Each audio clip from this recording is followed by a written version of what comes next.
Brazzaville entre dans l'histoire. La capitale congolaise accueille la toute première réunion de la commission culture de cités et gouvernements locaux unis d'Afrique. Plus qu'une simple rencontre, c'est une déclaration politique forte. Les villes africaines veulent désormais placer la culture au cœur de leur développement.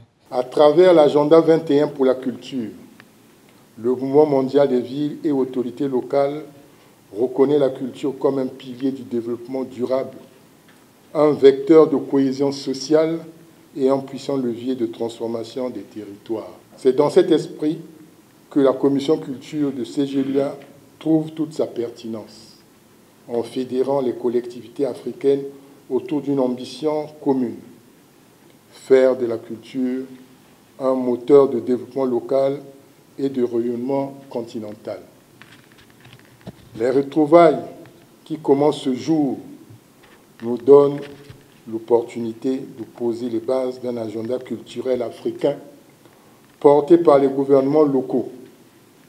En effet, nous avons ici une belle occasion pour concevoir ensemble des politiques culturelles territorialisées, favoriser les échanges entre les villes, mutualiser nos expériences et construire des stratégies audacieuses au service de la diversité culturelle africaine. Dans la salle, maires, élus, représentants culturels venus de plusieurs pays, tous réunis autour d'une même conviction. Le développement durable ne peut se faire sans la culture. Longtemps reléguée au second plan, la culture revendique aujourd'hui son statut de pilier stratégique, au même titre que l'économie ou l'environnement. Pour Fatimatou Abdel Malik, présidente de la CGLU Afrique, le temps est venu de matérialiser les ambitions culturelles des collectivités locales. Elle appelle à des politiques structurées, des budgets dédiés et une gouvernance culturelle cohérente. Le Conseil régional de Nouakchott, que j'ai l'honneur de représenter, réalise chaque jour davantage la centralité de la culture dans la promotion de vivre ensemble, de l'appartenance au territoire et de l'estime de soi.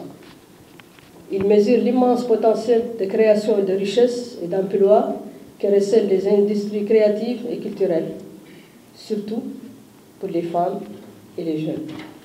Mais transformer ce potentiel en opportunités concrètes est le défi que nous devons relever.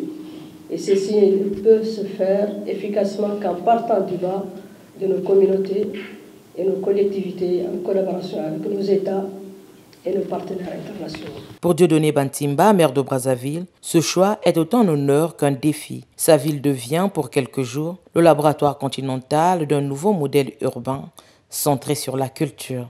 Le moment est donc venu d'ouvrir un nouveau chapitre pour la culture en Afrique en partant du terrain et des populations. Portons ensemble cette vision d'un continent où chaque ville, chaque territoire est un gisement de mémoire et un foyer de création et d'innovation. Pendant 3 jours, les ateliers thématiques se succèdent. On y parle de financement culturel, d'économie créative, mais aussi de la préservation du patrimoine et d'inclusion sociale. Les enjeux sont clairs, faire de la culture un levier de cohésion, de croissance et d'identité locale.